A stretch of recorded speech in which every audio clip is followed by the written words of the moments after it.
जय हिंद मेरे दोस्तों। तो दोस्तों आज एक चोरी की ऐसी कहानी सुनेंगे जिसको सुनकर ही आपको मज़ा आ जाएगा।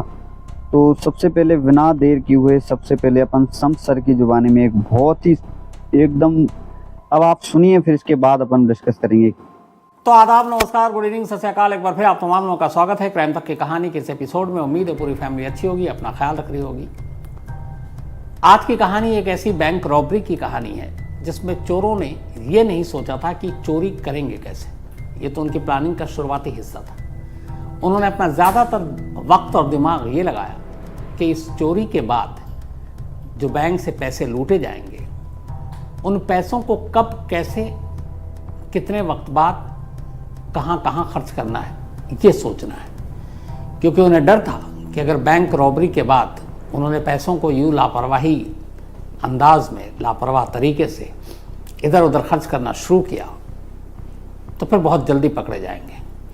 तो आमतौर पर चोर जो है वो बैंक रॉबरी की प्लानिंग करते हैं, कैसे फुल प्रूफ चोरी होगी। लेकिन यहाँ इस बैंक रॉबरी की कहानी उल्टी थी। यहाँ ये थी, इसका मतलब ये कि चोर 100% श्योर थे कि चोरी तो बहुत आसानी से कर लेंगे, लेकिन उसके बाद मुश्किलें आएंगी। उसके बाद अपने आप को कानून से, पुलिस से छुपाना है और उन पैसों को, जो कि बेइंतहा पैसे हैं, उसे इस तरीके से खर्च करना है कि किसी को भनक तक न लगे। उनकी अपनी लाइफ स्टाइल, वो कैसे रहेंगे, कहाँ रहेंगे, कब, किस वक्त कितने पैसे खर्च करेंगे, एक बार में कितने खर्च करेंगे, इन सारी छोटी छोटी जो डिटेलिंग पे उन्होंने काम किया। और उससे पहले जाहिर है कि बैंक को कैसे लूटना है उसके ऊपर भी काम किया। ये कहानी करीब 26 साल पुरानी है और उस वक्त यानी कि 26 साल पहले अमेरिका की हिस्ट्री की ये कैश किसी बैंक से लूटने की सबसे बड़ी वारदात थी। इससे ज़्यादा एक साथ किसी बैंक से इतने पैसे नहीं लूटे गए जो तब लूटे गए थे। सितंबर 12, 1997, कैलिफोर्निया अमेरिका का स्टेट और लॉस एंजलिस, वहाँ की ये कहानी है। लॉस एंजलिस में एक डनबार आर्म्ड कंपनी की वैन चला करती थी। डनबार इसी नाम से ये मशहूर भी है। जैसे अपने आपने देखा होगा बहुत सारे जो बैंक्स हैं, एटीएम हैं, तो एटीएम पे कैश वैन आती है जिसमें सिक्योरिटी गार्ड बैठे होते हैं गन लेकर, अंदर की तरफ दो, बाहर भी, और हर एटीएम पर जाकर फिर वो जो कैश है वो ट्रांसफ़र करते हैं। या बैंक से भी बहुत सारे जो बैंक्स हैं वो शाम को जब कलेक्शन हो जाता है तो फिर उसको कहीं ख़ास जगह पर ले जाते हैं। तो ऐसी ही कैश वैन का इस्तेमाल होता है। और दिल्ली में ऐसी एक कैश वैन से 2-2.5 करोड़ रुपए लूटे भी गए थे। शायद मैंने उसकी कहानी आपको सुनाई है। तो ऐसी एक Dunbar armed company cash van, इनका काम ये था कि ये अलग अलग बैंक से ये कैश उठाते, फिर उस कैश को जहाँ डिपॉजिट करना होता वहाँ ले जाते। मतलब एक तरह से पिक करते फिर ड्रॉप करते, यही काम था, और अपनी सिक्योरिटी देते। लॉस एंजलिस में इसी डनबार कंपनी कैश वैन का एक दफ्तर था। उस दफ्तर क्या, एक सिंगल फ्लोर एक बिल्डिंग थी। तो वहाँ पे जब भी किसी बड़ी जगह से बड़े कैश आते तो वैन में आते और उसके बाद उस दफ्तर के अंदर वो ट्रांसफ़र होते, फिर वहाँ से किसी और ज़रिए से वो पैसे जाते, अलग अलग बैग में पैसे होते थे। तो कुल मिलाकर एक हॉल था एक तरह का। एक जगह से पैसे लाने हैं कैश वैन में, फिर यहाँ से ट्रांसफ़र करना है, फिर यहाँ से आगे जाना है। तो ये डनबार आर्म्ड कंपनी थी जो कैश वैन और ये अपने बख्तरबंद गाड़ियाँ इनकी थी वो जो सप्लाई करती थी। तो इसी कंपनी में और इसी बिल्डिंग में लॉस एंजलिस के एक शख्स काम करता था जिसका नाम था एलन पेस। एलन पेस यहाँ काफ़ी वक्त से काम कर रहा था और वो यहाँ का रीजनल सेफ्टी इंस्पेक्टर था इस बिल्डिंग का। तो यहाँ की गाड़ियों की देखभाल, गाड़ियाँ ठीक हैं, कहीं कोई हादसा ना हो जाए इसके साथ, कोई रास्ते में रोक कर इसे लूट न ले, उसकी सेफ्टी, सिक्योरिटी, और इस बिल्डिंग की सेफ्टी सिक्योरिटी की पूरी जिम्मेदारी जो थी एलन मिस की थी, क्योंकि वो रीजनल सेफ्टी इंस्पेक्टर था यहाँ पे। उसने काफ़ी लंबे वक्त तक इस जगह पे काम किया। फिर एक रोज़ उसे ख्याल आया, वो लगातार देखता था कि यहाँ पे बहुत सारे कैश आते थे। उसने बहुत ही बारीकी से एक एक चीज़ को नोटिस किया। तब तक उसके दिमाग में कोई बुरा ख्याल नहीं था, पर उसे मालूम था कब कैश वैन आती है, यहाँ से कैसे फिर उसको अनलोड किया जाता है, फिर वो बैग कहाँ रखाए जाते हैं, किस बैग में कितने के नोट्स होते हैं, छोटे नोट, बड़े नोट, उसके लिए अलग अलग बैग होते हैं, उसके मार्क अलग होते हैं, कितनी देर तक रखा जाता है, फिर कैसे ट्रांसफ़र होता है, फिर यहाँ से आगे कैसे जाता है, वहाँ से पीछे से कैसे लाया जाता है, कहाँ कहाँ पे कैमरे हैं, कहाँ कहाँ पे गार्ड हैं, मतलब पूरा फुल जो मैप से लेके एक एक चीज़, छोटी से छोटी चीज़ एलन पेस ने अपने दिमाग में बिठा रखा था। और तभी उसे ख्याल आया कि उसे इस बिल्डिंग के बारे में इतनी जानकारी है कि वो बड़ी आसानी से यहाँ कभी भी सेंध लगा सकता है। लेकिन ये उसके अकेले के बलबूते की बात नहीं थी। धीरे धीरे उसने पहले अब अपने आप काम करना शुरू किया। उसने देखना शुरू किया कि यहाँ से कब कितने बजे सबसे आसानी से पैसे चुराए जा सकते हैं, सबसे ज़्यादा कैश किस वक्त होता है, किस बैग में होता है, वो बैग कहाँ रखा होता है, उस कैश के वक्त दिन में, सुबह, दोपहर, शाम, रात कितने गार्ड होते हैं, कितने स्टाफ होते हैं, कैफेटेरिया में कितने लोग होते हैं, गेट पे कितने होते हैं, गाड़ियाँ कितनी होती हैं। ये सारी चीज़ें उसने एक एक बारीकी के साथ नोट किया। फिर उसे लगा कि यहाँ पे लूट की जा सकती है, लेकिन अकेले नहीं। अब उसने सेकंड फेज़ अपनी साजिश का वो शुरू किया। उसने अपने बचपन के 5 दोस्तों को चुना जो अलग अलग शहरों में थे, अमेरिका में ही, और उनके साथ ये सब अलग अलग हो चुके थे, अलग अलग सब अपनी ज़िंदगी काट रहे हैं, लेकिन एक दूसरे के कांटेक्ट में थे। तो इसने अपने उन 5 दोस्तों को चुना जिन्हें पैसों की भी ज़रूरत थी, कुछ के ऊपर कर्ज भी था। तो उसे लगा ये दोस्त सबसे ज़्यादा कारगर होंगे, और 5 दोस्तों को लॉस एंजल्स बुलाया, उनके साथ एक मीटिंग की और पहली बार उन्हें अपना प्लान बताया। उसने कहा कि डनबार आर्म्स कैश वैन की जो बिल्डिंग है, जो उनका हेडक्वार्टर है, वहाँ पे एक वक्त में करोड़ों रुपए होते हैं, अरबों रुपए बल्कि कैश, तो उन्हें लूटना है। तो अब ये हुआ कि कैसे, एक तो आम लोगों की एंट्री नहीं है।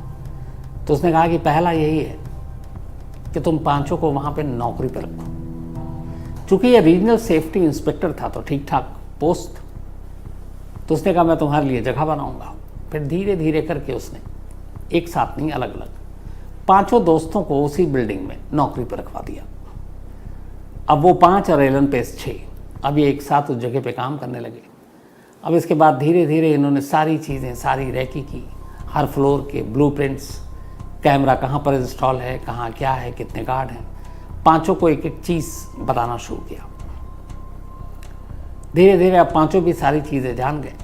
अब उसके बाद ये था कि किस दिन, वीकेंड पे, वीकडे पे सबसे ज़्यादा कैश कब होता है, तो उसका इंतज़ार, उसके बारे में पूरी रिसर्च। तो ये सब करते करते आखिर में ये एक चीज़ और भी थी कि पहले से तय नहीं था कि किस दिन हम बैंक को लूटेंगे या इस बिल्डिंग में रखे हुए पैसों को। वो उसी दिन होगा जिस दिन बहुत ज़्यादा कैश होंगे। तो कोई प्लानिंग नहीं तारीख की। अचानक फिर वही 12 सितंबर 1997 की तारीख थी, और उसी दिन में, मतलब 11 सितंबर के दिन में बल्कि, एलन पेस को इस कंपनी ने नौकरी से बोला कि अब आप निकल जाइए, आपको हमारी ज़रूरत, अब हमारी नहीं है आपको। उसकी वजह ये थी कि जो ये वैन थे, कैश वैन, इसके साथ कुछ छेड़छाड़ करने का इल्ज़ाम था। कुछ लोगों ने देखा कुछ कि एलन पेस उस कैश वैन के गाड़ियों के साथ कुछ छेड़छाड़ कर रहा है, तो ये एक सिक्योरिटी ब्रीच था। तो इसलिए कंपनी ने उसे बुलाकर कहा कि अब आपकी ज़रूरत नहीं है, आप लोग, मतलब आप जा सकते हो। अब एलन पेस को उसी दिन ये नोटिस थमा दिया गया, अब कल से उसे आना नहीं है। एलन पेस वहाँ से निकलता है, अपने घर जाता है। इसके बाद 5 दोस्त शाम को बाकी लौटते हैं, रात को सब मिलते हैं। उसके बाद वहीं LA में एक जगह, एक पार्टी में पहुँचते हैं, वहाँ ड्रिंक करते हैं। काफ़ी भीड़ थी लोगों की, फ्राइडे नाइट, तो फ्राइडे नाइट को जनरली भीड़ ज़्यादा होती है क्योंकि वीकेंड शुरू हो गया। पार्टी करने के बाद अब ये तय करते हैं कि चलो अब वापस चलता है उसी जगह पर। इसके बाद ये लोग रात करीब 12 बजे वापस उसी कैशमैन की बिल्डिंग में आते हैं। चूँकि 5 अभी नौकरी पर थे, एलन पेस को उसी दिन कहा गया था, सारे स्टाफ से दोस्ती थी, तो ऐसा नहीं था कि उसके आने पे रोक टोक है। वो आया वहाँ पर, और ये लोग सीधे पार्टी से आए थे।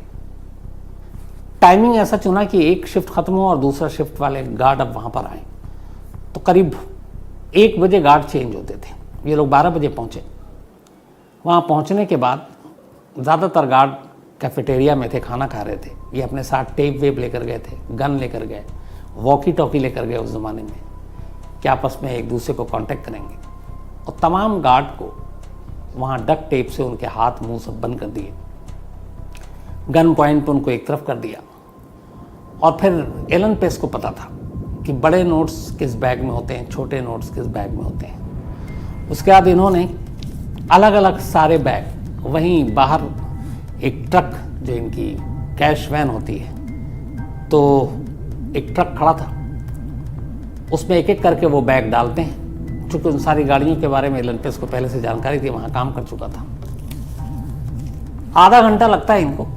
इस आधे घंटे के अंदर वो उस बिल्डिंग से उस वक्त 18.9 मिलियन डॉलर, मतलब करीब 1.5 अरब इंडियन करेंसी में अगर हम बात करें, 1 अरब और 40-45 करोड़ के हिसाब से, मतलब 1.5 अरब रुपए आप मानकर चलिए। तो ये वो ट्रक में डालते हैं।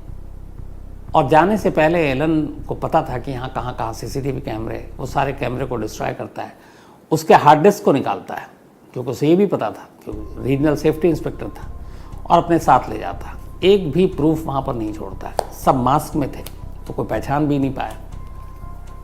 अब चूंकि एलन वहाँ पे पहले से काम करता था, तो इसलिए वो मुंह से कुछ बोल नहीं रहा था ज़्यादा। और इसके बाद ये सब ट्रक में लेते हैं और ट्रक लेकर निकल जाते हैं। कुछ देर के बाद जब शिफ्ट में दूसरे गार्ड की ड्यूटी शुरू होती, वो लोग आते हैं तो देखते हैं सबके हाथ पैर बंधे हुए। फिर वो अलार्म बजाते हैं, फिर पुलिस आती है। अब पुलिस तफ्तीश शुरू करती है। इसके बाद FBI के पास केस जाता है। वहाँ कुछ नहीं मिला उनको, बस एक कैश वैन की एक पीछे की लाइट टूटी हुई मिली, तो इससे इन्होंने अंदाज़ा यही लगाया था कि इसी का इस्तेमाल हुआ है चोरी के लिए। अब तफ्तीश शुरू हुई, लेकिन कोई सुराग नहीं। CCTV कैमरे की सारी फुटेज बर्बाद, हार्ड डिस्क चोर अपने साथ ले गए। अब ये हुआ कि कौन लोग हैं, ये पहले ही दिन साफ हो गई कि जो भी हो सकता हो, ये इनसाइडर का हाथ है, क्योंकि इतनी बारीक डिटेलिंग, इतनी जानकारी ये किसी इनसाइडर का ही हो सकता, बाहर से आकर कोई अचानक यूँ चोरी करके नहीं जा सकता है। तो जब तफ्तीश हुई तो पता चला कि इस कंपनी ने एक दिन पहले ही एलन पेस को जॉब से निकाला था। तो FBI का शक हुआ कि बदला लेने के लिए उसने चोरी की हो। एलन पेस से पूछताछ हुई। अच्छा, ये लोग वहाँ से चोरी करने के बाद ट्रक से पैसा निकालते हैं, कहीं ले जाकर डंप कर देते हैं। इनके 5 के अलावा बाकी दोस्त शामिल थे जिनको इस सीन में नहीं लाया गया था। और ये 5 फिर अपने घर पहुँचते हैं, और पहुँचने के बाद फिर उसी पार्टी में पहुँच जाते हैं जिस पार्टी से ये निकले थे। अब वहाँ पे चूँकि पार्टी से ये निकले और लेट नाइट तक पार्टी चल रही है, सभी एकदम ड्रंक, पीने के बाद होश नहीं, और ये दोबारा उस पार्टी में शामिल हो जाते हैं। मतलब बीच में 1 से 1.5 घंटे का गैप होता है। अब वहाँ जाकर फिर से पार्टी शुरू कर देते हैं। उन्हीं लोगों के बीच वही लोग देखते हैं, झूमते हैं, गाते हैं। अब यहाँ मामले की तफ्तीश हो रही है, तो एलन पेस पे शक था। पुलिस की टीम गई, पूछी कि भाई आप रात कहाँ थे? तो उसने कहा मैं तो बार में था, पार्टी कर रहे थे। अब वहाँ पर गए तो पता चला कि हाँ, ये लोग थे और इतने बजे से आए हुए थे। अब FBI को और बाकी पुलिस को भी ये लगा कि हाँ यार, ये इस वक्त भी था, इस वक्त भी था। तो बीच की जो कड़ियाँ थी चोरी की, वो उन्होंने उतनी ईमानदारी से जांच नहीं की। लेकिन एलन पेस पे शक था, तो नज़र रखे हुए हैं, पर कोई चोर नहीं मिल रहा, कोई सबूत नहीं मिल रहा। धीरे धीरे वक्त बीत रहा है। जब चोरों का सुराग नहीं मिला तो पुलिस और FBI दोनों ने यह तय किया कि खामोशी से बैठे रहो और तमाशा देखते हैं। बोला कि छोटी मोटी रकम तो है नहीं, करीब 18.9 मिलियन डॉलर है, 1.5 अरब रुपए की चोरी हुई है। तो चोर तो मालामाल हो गए। अब ऐसा तो है नहीं कि वो खर्च नहीं करेंगे। तब ऐसे लोगों पे नज़र रखो जो अचानक अमीर हुए, जिन्होंने अचानक बड़े बड़े घर खरीदे हैं, जो अचानक जिनका लाइफ स्टाइल बदल गया, महंगी गाड़ियाँ खरीद रहे हैं, पार्टियाँ कर रहे हैं। तो ऐसे लोगों पे नज़र रखी जाने लगी। उसमें से एक एलन पेस भी था। लेकिन पता चला कि वो तो अपनी नॉर्मल लाइफ जी रहा है, जिस रेंटेड हाउस में रहता था वैसे ही रह रहा है, वैसे ही कपड़े पहन रहा है, महंगी जगह पे जा नहीं रहा है। 6 महीने बीत गए, उसके रोज़मर्रा रूटीन में कोई फ़र्क नहीं आया एलन पेस। अब FBI को लगा ये क्या चक्कर है। इधर इन लोगों ने क्या किया कि अपने कुछ और, ये 6 दोस्त थे ही थे, कुछ ऐसे दोस्तों को इस साजिश में शामिल किया जो कहीं पर्दे के सामने ना आए। इन लोगों ने एक लॉस एंजल्स में ही इमिग्रेशन लॉयर को कांटेक्ट किया, एक वकील को, और उस वकील को भरोसे में लिया, $1 मिलियन दिया और कहा कि $1 मिलियन है, तुम्हें हमारी मदद करनी है। वकील ने पूछा क्या मदद करनी है? उसने कहा कि हमारे पास पैसे हैं, और सारी कहानी बता दी भरोसे में लेने के बाद, और उसको धमकी भी, अगर तुमने मुंह खोला तो फिर गड़बड़ होगा। वकील लालची था, उसने कहा हमें क्या मतलब है, $1 मिलियन फ्री का मिल रहा है। उसने पैसे लिए। अब उसने, उस वकील ने अपने शातिराना तरीके से ये जो बैंक से लूटे गए पैसे थे सारे, इसको अलग अलग इन्वेस्ट करना शुरू किया, बेनामी संपत्ति के तौर पर, जैसे अपना होता है कि है मेरी लेकिन मैं किसी और के नाम पे खरीद रहा हूँ। तो ज़्यादातर प्रॉपर्टी में पैसे लगाने शुरू किए, कुछ गाड़ियों में लगाए, कुछ शेयर मार्केट में इन्वेस्ट किए, और इन लोगों को बाकायदा ये भी दिखाया, इनके नाम पे चेक भी वो इशू करता रहा।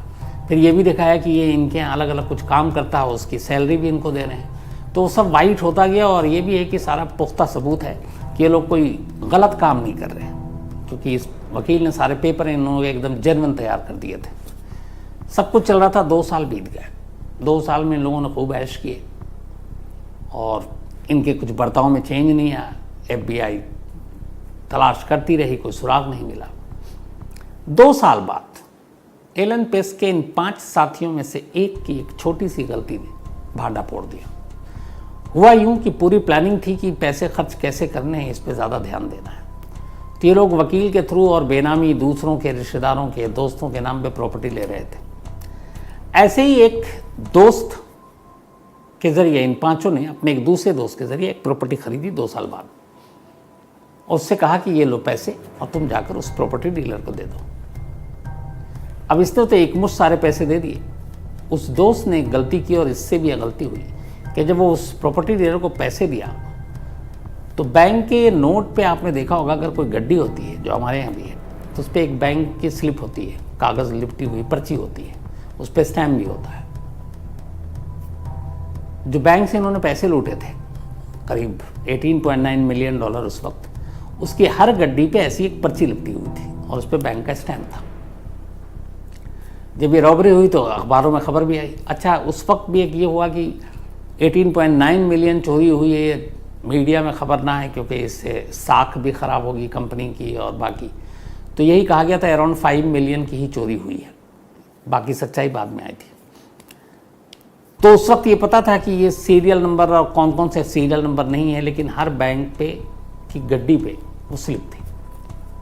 अब जो पुलिस और बाकी हैं, वो जितने भी ऐसे प्रॉपर्टी डीलर बाकी लोग थे, उन सबको बता रखा था। तो एलन वेस्ट के 5 दोस्तों में से एक ने अपने एक दोस्त को प्रॉपर्टी खरीदने के लिए वो गड्डी दी। उन गड्डियों पे वो पर्ची लगी हुई थी, और उस दोस्त ने अनजाने में वो पर्ची लगी हुई गड्डी ही प्रॉपर्टी डीलर को दे दी। जब प्रॉपर्टी डीलर ने बाद में उस गड्डी को ध्यान से देखा, तो देखा कि डनबार कंपनी, उसकी मुहर, और उसे याद आया कि पुलिस वाले उसके पास आए थे कि अगर कोई प्रॉपर्टी खरीदे और इस तरह की पर्ची उस पर लगी हो और ये नंबर हो तो हमें इन्फॉर्म करना। 2 साल के बाद उस प्रॉपर्टी डीलर ने पुलिस को फ़ोन किया और कहा हमारे पास एक शख्स आया और प्रॉपर्टी खरीद रहा, और उसने ये गड्डी दी और उस पर यही पर्ची लगी हुई है। फ़ौरन पुलिस की टीम उसके पास पहुंचती है, उस शख्स को गिरफ्तार करती है। गिरफ्तार करती है, वो अपना मुंह खोल देता है, फिर वो अपने दोस्त का नाम बताता है, फिर वो दोस्त अपने बाकी 4 दोस्त का नाम बताता है, और इसके बाद फिर एलन का नाम सामने आता है। तो एक एक कर इन 6 के 6 लोगों को गिरफ्तार कर लिया जाता है। गिरफ्तार करने के बाद कुछ पता चलता है कि इन्होंने उधर पैसे खर्च किए, करीब $19 मिलियन लूटा था। टोटल जो हिसाब किताब बना वो बना $5 मिलियन का, कि यहाँ है ये यहाँ। बाकी के $14 मिलियन कहाँ, इसका कोई हिसाब किसी ने नहीं दिया, या कहाँ रखें ये भी किसी ने दिया, क्योंकि सारे कैश थे। इसके बाद मुकदमा चला। अदालत ने एलन पेस को 24 साल कैद की सज़ा सुनाई। उसके एक और साथी जिसके हाथ में गन था उसको 17 साल, बाकी को 8 और 10 साल की सज़ा सुनाई गई। सभी को जेल भेजा गया। कुछ और इसके जो दोस्त थे उन सबको सबूत न होने की वजह से छोड़ दिया गया, बट इन 5 को सज़ा हुई, इनमें सबसे ज़्यादा उसी मास्टरमाइंड एलन को ही थी। इस सज़ा के बाद सभी जेल गए, बाकी सब बात रिहा हो गए थे, लेकिन आखिर में सबसे एलन पेस 2020 में जेल से छूट कर आया अपनी सज़ा पूरी करने के बाद। बाहर आने के बाद उसने कई को अपनी कहानी बेची, उसके ऊपर एक फिल्म भी बन रही है। लेकिन आज भी वो बाकी के $14 मिलियन कहाँ हैं ये कोई नहीं जानता, और कहते हैं कि शायद वो कभी मिलेगा भी नहीं, इसलिए कि इस बैंक को लूटने के लिए, इन पैसों को लूटने के लिए एलन ने बैंक की चोरी कैसे करनी है इस पे कम, और चोरी के बाद पैसों को कहाँ ठिकाने लगाना और कब कैसे खर्च करना है इस पे ज़्यादा मेहनत की थी। जैसे आपने देखा होगा मनी हाइस्ट जो आया था कि उसमें कब किस मोड़ पर कहाँ क्या क्या हो सकता है, उसकी तैयारी प्रोफेसर ने पहले से की थी। यहाँ एलन भी एक तरह का वही प्रोफेसर था, और उसने ये कहा था कि चोरी करना तो आसान है, निकल लेंगे, लेकिन चोरी के बाद इतनी बड़ी रकम को छुपाना मुश्किल है, इसलिए उन पैसों को कैसे छुपा कर रखना है ये चैलेंजिंग होगा। और वो अगर एक दोस्त ने वो पर्ची उस नोट के साथ, बंडल के साथ ना छोड़ी होती तो शायद ये लोग पकड़े भी ना जाते। लेकिन आज भी FBI के लिए एक चैलेंज है कि बाकी की इस जो बैंक रॉबरी की $14 मिलियन उसका पता लगाए। हालांकि अब करीब 26 साल हो गए, लेकिन आज भी उसका कोई सुराग नहीं मिला। तो ये थी कहानी अमेरिका के उस बैंक रॉबरी की जो कैश के मामले में अमेरिकी हिस्ट्री की सबसे बड़ी चोरी थी। अब कहानी ख़त्म करूं उससे पहले वही अपना सिलसिला आज। अभी हमने ये कहानी सुनी, तो सबसे पहले इस कहानी से देखिए क्या सार निकलता है कि चोरी तो कहीं से भी हो सकती है। पूरी दुनिया में मतलब अमेरिका सबसे सिक्योर, सबसे सेफ अगर माना जाए तो अमेरिका सबसे हाई फाई कंट्री है, लेकिन चोरी तो वहाँ से भी हो गई, और इतनी सीक्रेट तरीके से उनने चोरी करी, बैंक का ही चोर निकला। और अब नेक्स्ट स्टेप में क्या है कि चोरी करने के बाद चोरी से कोई किसी को भी खरीद सकते हैं, जैसे कि उसने एक वकील को भी खरीद लिया, तो मतलब पैसा कुछ भी करवा सकता है। लेकिन उसका मास्टरमाइंड ये देखो कि उसने मतलब इतना पेशेंस रखा पैसा खर्च करने के लिए कि मतलब बहुत ही पेशेंस से काम दिया। और सबसे इसका लास्ट जो निकल के आया है कि चोरी कितनी भी खतरनाक है, कैसे भी कर लो, लेकिन जुर्म एक बार सामने ही आ जाता है। एक जरा सी गलती हो या एक बड़ी सी गलती हो, गलती तो होती ही है, और गलती हुई तो फिर आप समझ सकते हैं ये कहानी से यही निकलता है कि गलती हुई कि गए। तो कुछ भी हो जाए लेकिन चोर पकड़े ही जाते हैं, झूठ पकड़ा ही जाता है। इस कहानी से हमें यही सबसे बड़ी सीख मिलती है। चलिए मिलते हैं नेक्स्ट स्टोरी में, तब तक के लिए जय हिंद।